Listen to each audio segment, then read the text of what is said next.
ಈಶ್ವರಪ್ಪ ನಾಳೆಯ ಕಾರ್ಯಕ್ರಮಕ್ಕೆ ಬರ್ತಾರೆ. ರಾಷ್ಟ್ರೀಯ ನಾಯಕರು ಮನವೊಲಿಕೆ ಮಾಡ್ತಾ ಇದ್ದಾರೆ.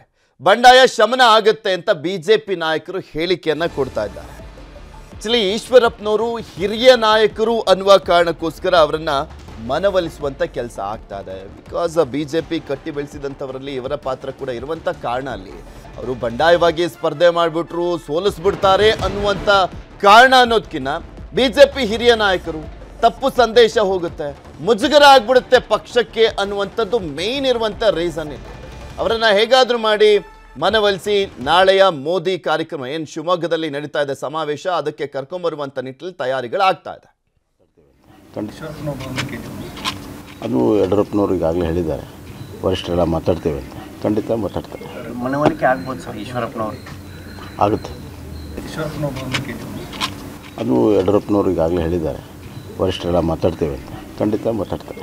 ಮನವೊಲಿಕೆ ಆಗ್ಬೋದು ಸರ್ ಈಶ್ವರಪ್ಪನವರು? ಆಗುತ್ತೆ. ಅಲ್ಲ, ಈಶ್ವರಪ್ಪನವರು ಈಗ ಇನ್ನೂ ಭಾಳ ದಿವಸ ಅದ. ಅವ್ರದ್ದು ಚುನಾವಣೆ ಇರೋದು ಏಪ್ರಿಲ್ 26, ಅಂದರೆ ಸುಮಾರು ಒಂದು ತಿಂಗಳ 40 ದಿವಸ ಇದೆ. 40 ದಿವಸಗಳಲ್ಲಿ ಸಾಕಷ್ಟು ಬದಲಾವಣೆ ಆಗ್ತದೆ. ಈಶ್ವರಪ್ಪನವರು ನಮ್ಮ ಅತ್ಯಂತ ಕರ್ಮಠ ಹಿರಿಯ ಕಾರ್ಯಕರ್ತರು. ಹೀಗಾಗಿ ನಮಗೆ ವಿಶ್ವಾಸದ ಎಲ್ಲ ಸರಿ ಹೋಗುತ್ತೆ. ನಾಳೆ ಮೋದಿ ಅವ್ರ ಕಾರ್ಯಕ್ರಮಕ್ಕೆ ಬರ್ತಾರೆ ಸರ್? ಗೊತ್ತಿಲ್ಲ, ನನಗೆ ಬರ್ಬೋದು ಅಂತ ಅಂದ್ಕೊಂಡಿದ್ದೀನಿ. ಇನ್ನು ಬಿಜೆಪಿಯ ಸಂಸದರಾಗಿರುವಂಥ ರಾಘವೇಂದ್ರ ಅವರನ್ನ ಮಾತನಾಡ್ತಾ ಇದ್ದಾರೆ ನಮ್ಮ ಕೃಷ್ಣ. ನೋಡೋಣ. ನರೇಂದ್ರ ಮೋದಿ ಅವರು ಈ ಭಾಗಕ್ಕೆ ಬರ್ತಾ ಇದ್ದಾರೆ. ನಾಳೆ ಎಷ್ಟು ಶಕ್ತಿ ಬರ್ತಾ ಇದೆ ಬಿಜೆಪಿ ಅಭ್ಯರ್ಥಿಗಳು ಗೆಲ್ಲುವುದಕ್ಕೆ? ಮುಖ್ಯವಾಗಿ 100 ಪಟ್ಟು ಶಕ್ತಿ ಹೆಚ್ಚಾಗಿದೆ. ಪ್ರಧಾನಮಂತ್ರಿಗಳು ತಮ್ಮ ಶಿವಮೊಗ್ಗ ಕ್ಷೇತ್ರಕ್ಕೆ ಬರ್ತಾ ಇರೋದು ಅದು ಚುನಾವಣೆಯ ಒಂದು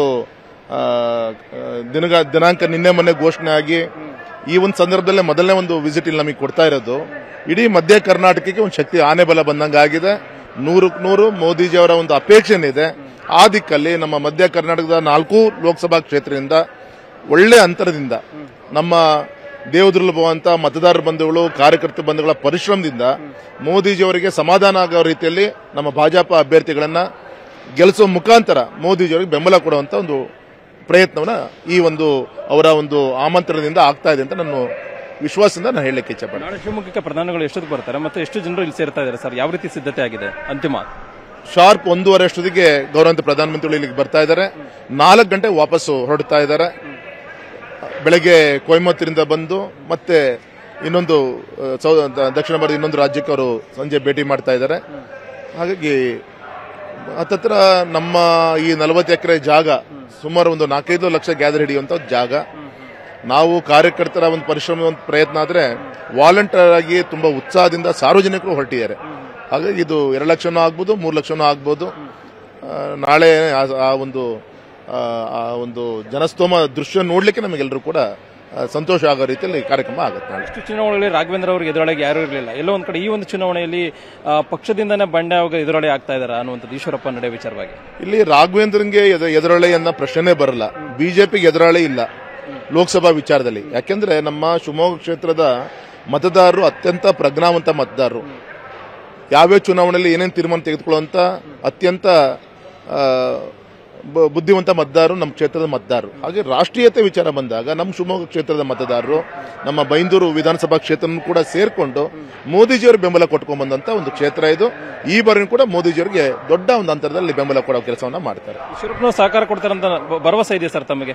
ಈಗಾಗಲೇ ಬಂಡಾಯ ಸ್ಪರ್ಧೆ ಮಾಡ್ತೀನಿ ಅಂತ ನಿರ್ಧಾರ ಪ್ರಕಟ ಮಾಡಿದ್ದಾರೆ. ನಮ್ಮ 100ಕ್ಕೆ 100 ಅವರ ಆಶೀರ್ವಾದ, ನಮ್ಮ ತಂದೆ ಅಷ್ಟೇ ಗೌರವ ಇರೋಂಥ ನಮ್ಮ ನಾಯಕರು ಈಶ್ವರಪ್ಪನವರು. 100ಕ್ಕೆ 100 ಅವರ ಆಶೀರ್ವಾದ ನನಗೆ ಪ್ರತಿ ಚುನಾವಣೆಯಲ್ಲೂ ಕೂಡ ಅವರ ಆಶೀರ್ವಾದ ನಾನು ಗೆದ್ದು ಬಂದಿದ್ದೀನಿ. ಈ ಬಾರಿನೂ ಕೂಡ ಅವರ ಆಶೀರ್ವಾದದಿಂದ ನಾನು ತಪ್ಪಲ್ಲ ಅಂತ ನಂಗೆ 100ಕ್ಕೆ 100 ವಿಶ್ವಾಸ ಇದೆ ಸರ್. ಪ್ರಶ್ನೆ ಸರ್, ಕಾಂಗ್ರೆಸ್ ನಾಯಕರು ಎಲ್ಲೊಂದ್ ಕಡೆ ಹೇಳ್ತಾ ಇದ್ದಾರೆ ಮೋದಿ ಮುಖ ಬಿಟ್ರೆ ರಾಜ್ಯ ಬಿಜೆಪಿ ನಾಯಕರು ಕೇಳಿ ಹೇಳ್ಕೊಳ್ಳೋದಕ್ಕೆ ಏನೂ ಇಲ್ಲ ಅನ್ನೋ ಒಂದು ಮಾತನ್ನು ಹೇಳಿದ್ದಾರೆ. ಈ ಒಂದು ಚುನಾವಣಾ ಫಲಿತಾಂಶದ ಮುಖಾಂತರವಾಗಿ ಏನು ಉತ್ತರ ಕೊಡ್ತೀರಿ ಸರ್? ನಮ್ಮ ಜನ ಮತದಾರರು ಪ್ರಜ್ಞಾವಂತರು.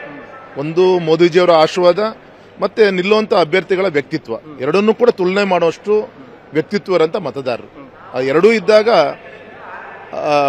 49=0, 51=100 ಅಂತ ಹೇಳ್ತಾರೆ. ಹಾಗಾದಾಗೆ ಮಾತ್ರ 51 ಆಗುತ್ತೆ. ಹಾಗಾಗಿ ಆ ಎರಡೂ ಇದ್ದಾಗ ಮಾತ್ರ ಒಬ್ಬ ಅಭ್ಯರ್ಥಿ ಮತ್ತು ಮೋದಿಜಿಯವರ ಆಶೀರ್ವಾದ ಎರಡೂ ಸೇರೇ ಇವತ್ತು ಗೆದ್ದು ಬರ್ತಾರೆ. ಸುರೇಶ್ ಕುಮಾರ್ ಬಗ್ಗೆ ಏನಾದರೂ ಸ್ವಲ್ಪ ಆತಂಕ ಇದೆಯಾ ಸರ್ ತಮಗೆ? ಈ ಬಾರಿ ಎಲ್ಲ ಪ್ರತಿಸ್ಪರ್ಧೆಯಾಗಿ ಸ್ಪರ್ಧೆ ಮಾಡಿದ್ದಾರೆ ಕಾಂಗ್ರೆಸ್. ಗೌರವದ ಕುಟುಂಬದ ಒಬ್ಳು ತಾಯಿ ನಿಲ್ತಾ ಇದ್ದಾರೆ. ಅವ್ರ ಬಗ್ಗೆ ನಂಗೆ ತುಂಬಾ ಗೌರವ ಇದೆ. ಚುನಾವಣೆನೇ ಬೇರೆ, ಪಕ್ಷಗಳೇ ಬೇರೆ.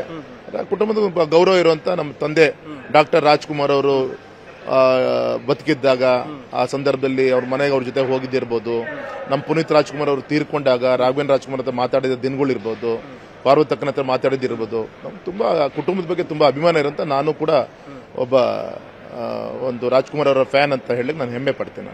Thank you. ಇದಿಷ್ಟು BY ರಾಘವೇಂದ್ರ ಅವ್ರ ಮಾತು. ಈ ಒಂದು ಚುನಾವಣೆಯಲ್ಲಿ ಶಿವಮೊಗ್ಗದಿಂದ ಗೆಲ್ತೀವಿ, ಅದ್ರ ಜೊತೆಗೆ ಈಶ್ವರಪ್ಪನವರು ಕೂಡ ಸಹಕಾರವನ್ನು ಕೊಡ್ತಾರೆ. ಮತ್ತೆ ಪ್ರತಿಸ್ಪರ್ಧಿಯಾಗಿರ್ತಕ್ಕಂತಹ ಗೀತಾ ಶಿವರಾಜ್ ಕುಮಾರ್ ಏನಿದ್ದಾರೆ ಕಾಂಗ್ರೆಸ್ ಅಭ್ಯರ್ಥಿ, ಅವ್ರ ಮೇಲೂ ಕೂಡ ಗೌರವ ಇದೆ ಅನ್ನೋ ಒಂದು ಮಾತನ್ನು ಕೂಡ ಹೇಳ್ತಾ ಇರುವಂತದ್ದು. ಕ್ಯಾಮರಾ ಪರ್ಸನ್ ನೂರ್ ಅಹಮದ್ ಜೊತೆಗೆ ಕೃಷ್ಣ GV, ನ್ಯೂಸ್ 18 ಕನ್ನಡ, ಶಿವಮೊಗ್ಗ.